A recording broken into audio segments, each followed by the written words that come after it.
good, everybody? This is episode 8 with Brian K. and Jimmy. We're talking about the NBA draft, but just before we get to that, I see Jimmy got some new shades on. You know what's going on? We're going to talk about game 1. That was a crazy, crazy game because it was back and forth the entire time. And my takeaway was the Warriors are in trouble. They're in big trouble. I know they're pretty big favorites in this finals, but Tatum shot 3 of 17 and they won by 12. And Jaylen Brown also shot below 50% and they still won. Hence, they did have a lot of bench production. You know, Al Horford and Derek White turned to like Michael Jordan this game. But the Warriors are in trouble. Draymond had a terrible shooting night. Steph was cold towards the end of the night, and I think a lot of them were gassed. Jimmy, what do you think? Man, I got I didn't catch much of the game, but what I did see was the greatness of Al Horford, man. And this guy is still dominating at his age. I believe, what is he, like 38? He's old. He's 35. 35? Okay. 35, just the way he's dominating. Tatum did not have a strong game, as you saw, but it goes to show you the talent he has around him, how everybody can pick up their game and be able to elevate it. It's the Celtics team has no holes. Like I told you in the last episode, they have depth, they have talent, and it just goes to show you in this final it's going to be a tough one. That's why I told you I have Celtics 6. I really think they can handle this team. Everybody's thinks Warriors got it, but no, but this Celtics team means business. They want this championship, and so even though Jaylen Brown had 24, he still was inefficient from the field. So definitely Tatum and Brown need to figure out next game because, again, Curry ain't going to let that slide. The Warriors ain't going to let that slide in home court next game. So they need to come back a little stronger. Al Horford cannot be the leading scorer of that team next game. So, Ryan, what do you think, Ryan? Yeah, man. Like what Jimmy was saying, Al Horford game in and game out is going to give you strong defense. He's going to give you rebounding. He's going to give you the ability to dribble or to defend multiple positions. But he can't be your leading scorer. They're going to need more from guys like Tatum. Although Tatum did affect a lot of things off the ball. He had a ton of assists, I'm looking. He had a good amount of rebound. I mean, he's always going to get his boards. He's always going to get his buckets, but he's got to get more. Game 2, I'm going to look for the Warriors to come out stronger on defense. And I'm going to look for them to shut down guys like Derek White, knocking down 2 threes in crunch time. What? Come on. That's not going to happen again.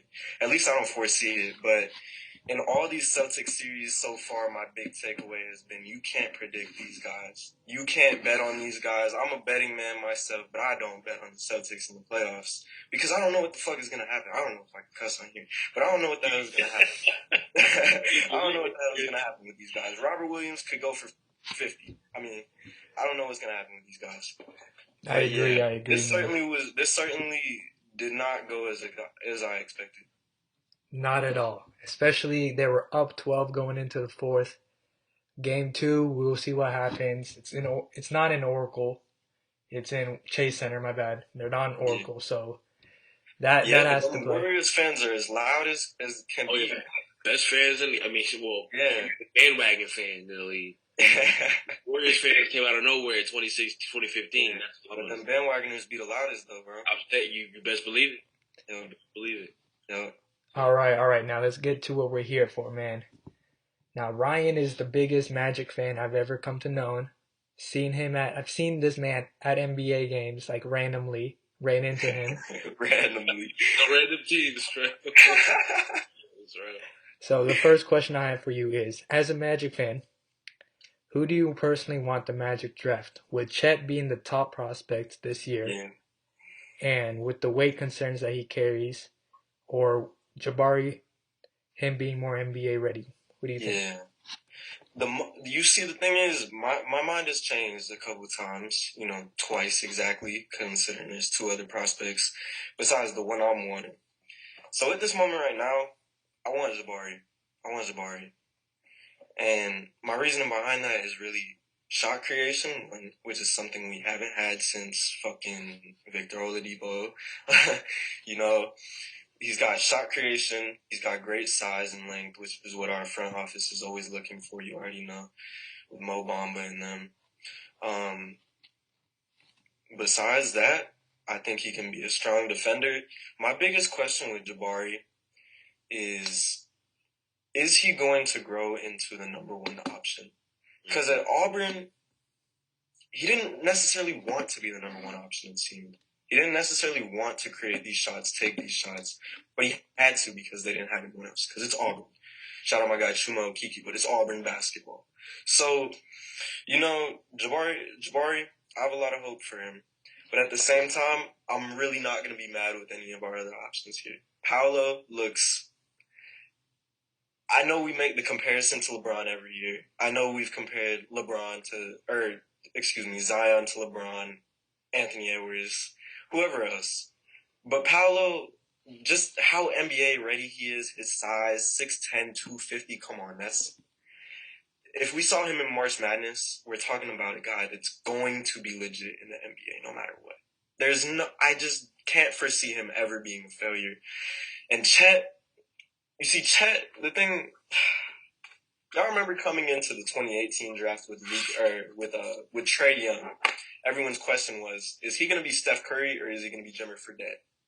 And it's kind of the same thing with Chet because regardless of his size, I just don't know how he's going to pan out. I know he's got the highest ceiling, all of that, but I have to come to grips with one way or another, we're either going to look like geniuses or we're going to look like complete idiots from this draft pick. That's all I know. I completely agree with you because everyone that wants Chet, they all say he needs to gain weight. But the fact of the matter is some of these guys struggle to gain weight. Like he's 7 foot, maybe 7'1". Right. So gaining weight isn't going to be the easiest thing for him. And yeah. Jabari's already proven, and you got guys like Cole Anthony, you got guys like Jalen Suggs who had a down year, of course, but Franz Wagner, he was great his rookie year. Sure.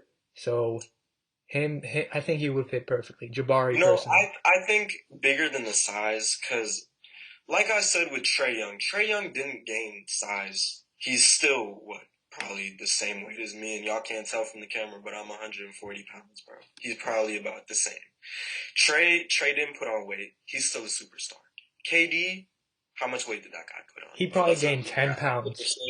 Yeah, and he's still top 20 all time. I'm just saying top 20 to be safe, but he's probably higher than that. And then guys like Mo Bamba, off seasons ago, we're saying he's gained 20, 25 pounds this off season, and he's still not better than Wendell. So that doesn't make all the difference sometimes, and that's why that makes it even more unpredictable. Mm-hmm. I'd say. Jimmy, what do you think? Yeah, no. There's so many options. There's not really like a consensus number one overall pick in this draft class, man. So really, you really can't do wrong. No one's gonna blame me for picking Chet over Jabari or whatever because they're both talented, right? But I'm with Ryan on this one. I gotta go Jabari. Just the comparisons you get with Jabari, his shot creation, the way he's able to space the floor. This guy is 6'10" and can dribble, pull up, shoot the three, do everything. Yeah. I just don't see where you can go wrong with Jabari at this selection. I think you gotta go Jabari. Get you another forward. I know you don't want to hear this, but I think Mo Bamba's gone this offseason. I want to hear that. Yeah. So I think they gotta go Jabari. In the beginning, before we got the lottery selections was all made up, I didn't want you guys to take Jaden Ivey just because I thought you guys needed another I'd score. Because no offense to Cole Anthony, but I just feel like he's trying to do too much at times. And Jalen Suggs, I mean, it's just his first season, but these rookies that came out this year, that just kind of elevated their game towards the second half of the season. I didn't see that with Jalen Suggs, but he's still young, so you got to give him. He's only 20 years old, so right. I mean, this guy's still he's still improving his game. So, but that's what I thought. But now looking at it now, this guy Jabari Smith is the real deal. I think You need to go Jabari Smith. I think he gives you the best potential at nailing that pick. I go Jabari. Yeah, I go Jabari. I agree. And since we're on the topic of the draft, right? Who are your picks for? Okay, who are the guys that you thought were gonna be like automatic NBA, like they'd be really really good, but they end up being bust. Okay, and I'm gonna go first. And I was picked between two people, Otto Porter and Jabari Parker. When they were in the draft, dude, I could have bet money that they would have been superstars or really really good in the NBA. Just like Jimmer Fredette, but like him we didn't really know, but I could have bet money Jabari Parker was going to be money, and now he's already out of the league. So Yeah. who are those guys for you guys? All right. All right. So the first guy that was coming to mind for me, well, actually, the first guy was actually Jabari Parker, because 2014, I remember I was thinking I didn't really watch college basketball too much, but I just had a feeling that he was going to be better than Wiggins. And at first, he's coming out scoring 20 points a game. Second year, Giannis second option. I'm like, yeah, we was right. Me and Sonny was right. But nah, obviously we can see how times turned out. But my guy is Poku. I'm gonna say Poku. Okay, Pokusevsky. good pick, good pick. While it's still very early, my expectations were a lot higher for this guy, and I know he was super raw coming out, and it was just flashes, and it's just EuroLeague and whatever you want to say. But I thought my guy Poku was at least gonna be A starter. a starter on OKC for sure, and just a name that you would know by this point. Like not necessarily a household name because it's still the Thunder, and they're going through the worst part of their franchise history probably. But no, I thought Poku was going to be better. Another guy is Porzingis, who I still wish we could have taken in 2015 instead of getting stuck with Mario Hezonja. But as things have turned out, I guess maybe we didn't want Porzingis. But at the time, just from playing 2K, bro, with those old draft classes, just from playing 2K, I knew Porzingis was going to be a dog. And sure enough, in his first couple of years, he was looking like a dog. So it felt like shit. Jimmy, what about you? Yeah, actually, same draft class. I got two guys from that draft class. I got Jahlil Okafor. I thought him coming out of Duke, he was gonna be crazy. Yeah. Just the way he played in that tournament. Another guy I would have to say, D'Angelo Russell. Even though he's not a bust, I just feel like to be, I don't know if he was in that draft, but I think he. Yeah, he was 2015. Was he? I gotta look and see. Second pick, 2015. Yeah, for the second pick, the production that you got from him from the LA, it's not where it should have been. I don't think he lived up to number 2 overall pick potential. We thought I thought you're gonna get a guy that the playmaking ability is gonna be off the charts. Now I don't really see that anymore with D'Angelo Russell. Now you see more of a scorer, a guy that just lights it up on the scoreboard, right? Mm-hmm. You saw in Ohio State was making passes and all these dimes, and where did that go? So I'm kind of question mark of to where that playmaking ability went for him, where that went. Another guy I would have to say is Emmanuel Mudiay. I thought Emmanuel Mudiay when he came Great out, pick. he was gonna be lights out, and Yeah. that did not happen, right? Unfortunately, injuries and it just didn't work out, man.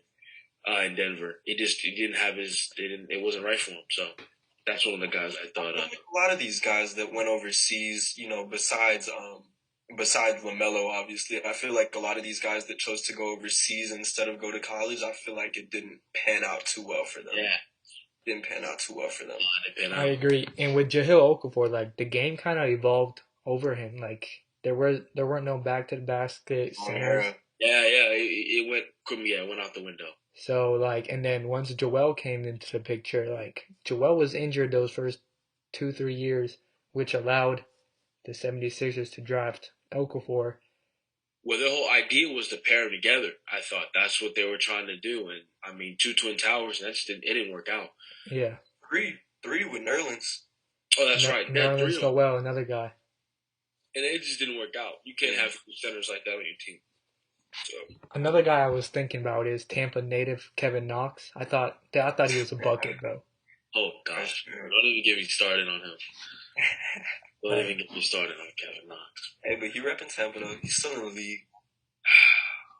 He's repping it, all right. Hero. All right. He's repping it.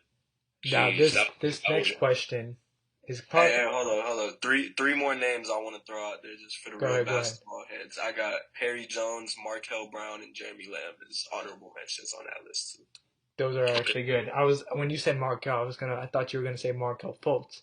Nah. But next year. He's on the Magic. He's on the Magic. You know he ain't gonna do that to his play. Nah. He's about to take off next year. Y'all all about to see. Trust. Yes, sir. But this next question, it might be more directed towards Ryan because he knows more of the front office. But how much pressure is on the Magic front office to make the right pick with the first overall draft pick? Because you haven't had the first in how long? Since Dwight, maybe? Since 2004. Yeah, since Dwight Howard. So it's been quite a while, almost 2 decades. So how much pressure is on them? Okay, well, any team that's got this much power, obvious saying, with great power comes great responsibility, Any team with the first overall pick is going to have a lot of pressure on them and is going to look like absolute buffoons if they don't come up with the right selection. Except maybe we can say, why am I blanking? We can say, who am I thinking of? What year? Oh, Ayton over Luka. Because Ayton still performed well and they made it to the finals thanks to CP3. But yeah, I think any team with the number one pick has a lot of pressure. But that being said, we do have a lot of options to fall back on. Obviously, we've been in the lottery for however many years I've been a fan. So we have guys like Cole Anthony, Jalen Suggs, Markel Fultz, Franz Wagner, Wendell Carter, Chuma Okeke, RJ Hampton. We've got a lot of options to fall back on. That being said, though, what this team does need and what I think a lot of teams in the modern NBA need is an outstanding face of the franchise superstar, which is something we haven't had to build around in a very long time. And so with that being said, I think there is a lot of pressure there to get the guy that's going to propel us and propel all these other young guys to where we can be, which I see at least a playing spot next season, bro. At least a playing spot, please. I want to reiterate on that topic just about the whole superstar thing. Yeah. You guys have to nail it on the draft. If you get a chance to get a high selection, you have to because again, free agents don't come around a lot. Yeah, Magic, and you know that. Yep. There was an interview LeBron did. LeBron said, "I never hiring." He would never go to Orlando. And that speaks volumes on how these big marquee free agents look at these small market teams, right? Yes. So if you're always in a lottery, you got to nail these picks and you got to hope that they blossom into that 5-star, right? Because it gives you the best chance to keep them again because you have bird rights on them to give them that max deal, the most money. They can earn, right? You have that opportunity. So it's important.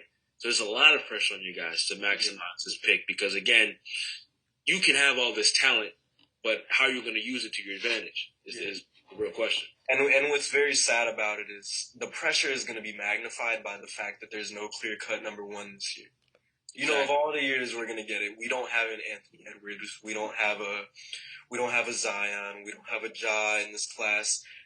We don't have guys that are locked into their number, So if we do fail, we're going to look like ginormous idiots, Because in a year like 2018, you said it before. Yeah. Ayton, Luka. Nobody's going to fault them for taking DeAndre Ayton because that's what we all thought. That's what we all thought. That's 100% right. Now, since the last question was towards Ryan, I heard a rumor on Twitter today that the Portland Trailblazers might be interested in trading their 7th pick. Now, Jimmy, would you trade Julius for that 7th pick? Well, oh my God, dude, I'd trade Julius for a bag of chips. This is a guy, I want him gone, right? It was a mistake to give him that max deal, but again, if you were in the Knicks situation, you'd probably have to do the same thing because again, you'd risk, if he did have a great season, have to pay him the $200 million as opposed to the $125 million that you gave him, right? And he bet it up. He's smart. because he knew he probably was going to shit the bed this year, and he took the money right up.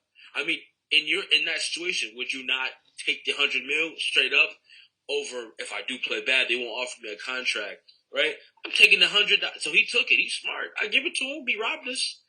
But I would for sure try to sell a pick and potentially in the draft, if we have a chance to move up, we have to move up to the top 5 because there's only one player the Knicks want, and it has to be Jaden Ivey. If they're going up there, then we need a point guard, man. And if that's we're going up, shooting up that high, if you see a draft night, it's good for Jaden Ivey to get a point guard. We did just hire Rick Brunson as our assistant coach. If that doesn't tell you Jalen Brunson's coming to New York, I don't know.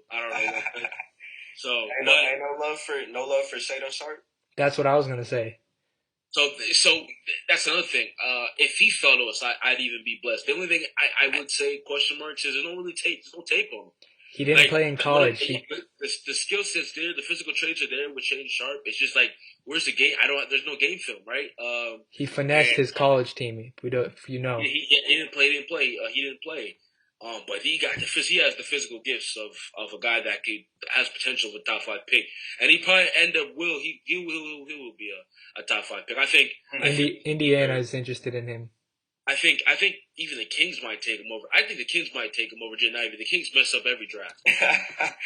They might just take him. And I'm not saying he's a bad pick, but they like those guys. They like those question mark guys that could turn out. Because you never know. He could turn out to be a gem next to De'Aaron Fox. And now you got to tandem there. Or you can go the Jaden Ivey route. So you really never know. You really never know. It's up in the air, man. So. Yes, sir. All right. Last question we have for tonight, okay? Now let's do our final picks for the finals. So I'm going to let Ryan go first.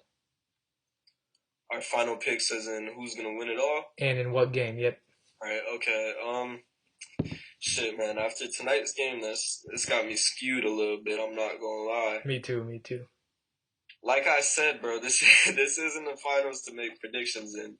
But if I had to say, I think I'm going to still rock with the Warriors in 6. It's tough, though. I want to hear what y'all have to say. Jimmy, you go first. Man, no, I gotta go, and Sonny knows this. I've been riding with this prediction since we got the finals matchup last episode all predicted up. I'm gonna ride with the Celtics to 6. Like I said, I told Sonny, it's just you can't find any holes with the Celtics team. They're really they're complete to where if they don't win the championship, I mean, it's not a championship or bust season. But let's remember, this team was like bottom of the. They were not winning games in the beginning of the year, and everybody was talking about blowing it up in Boston. And they shot up all the way to the first seed, right? They were the first seed, yes. So I just want you to know that. That's big time. And Jason Tatum, Jaylen Brown, they're still growing together. I think once Tatum learns to fully develop that playmaking asset to his game, it's going to be a problem, man. I mean, once Tatum realizes, I have teammates around me, I'm going to start passing the ball around a little bit more. And he's becoming a two-way player. Like I told Cindy last episode, what he did with KD, I mean, it was great. It was amazing to see. He's really becoming a defender, and that's the last part of his game. Playmaking, defense, he unlocks that. He's already a top 5 player, in my opinion. And he can move up, in my opinion. Top 5. So yes. I got Celtics in 6, man. I'm going to have to go the opposite way and say Warriors in 7, only because they got to get Jordan Poole going next game. Like, they have to. They got too much. There's too much scoring with him to not get him going. And I don't think Derek White and Al Horford are going to combine for like 40, 50 something like they did last game. This game tonight. So I really think that the Warriors can limit their turnovers, which Draymond Green mentioned earlier in his podcast. And if Draymond doesn't shoot 2 for 11, that it can go a different way because they were up 12 before the fourth quarter, and then they lost. I think they went. Let me look at it. They went on like a 40 to something. It was crazy. They closed out the fourth quarter 40-16. That's crazy. Inexcusable, man. Yeah. Inexcusable for the Warriors. You can't let that happen, and it won't happen again. That defense, Warriors defense is they're built. They're gonna handle it. I think Draymond didn't have a great game. I think more than the Warriors defense, it's just gonna be Boston shot making that's gonna take a hit. Can they keep up? That was just so random. That was just so random. I couldn't for these believe guys it. in their first ever playoff or their first ever finals game ever to shoot that well. It won't happen again. I think they just came out hot again. That was a long series last year they had with the Heat, and so and the Warriors sat out They had a couple days of rest. Not saying that had an impact, but you never know. You could come into a game tired from the last series or have too much rest. There is a thing of too much rest, and maybe the Warriors had a little bit too much of it. Great point. Maybe they got stunned. But I think the Warriors will clap back game two. I think they'll win game two. I think they'll figure it out. I think they had a little break, all the hype building up. They're Clay's back, finals. They want to win another ring. I think if he wins this ring, right, does he eclipse LeBron for more rings, or is it another? No, right, or is it another one? No, they both have 4. Okay, they both have 4. Okay. Yeah. Well, it's there. It's all on the table for Steph this year, man. And we all know Steph. Even though the media makes it something different, he wants that Finals MVP more than anything. Oh my God, yeah. Oh, that's the only thing on his. Well, not even. He's a Hall of Famer. But right. if you could say he hasn't won Finals MVP. That's the one thing, right? That he didn't win. So, but other than that, man, Curry's gonna have he's gonna turn around and bounce back this game for sure.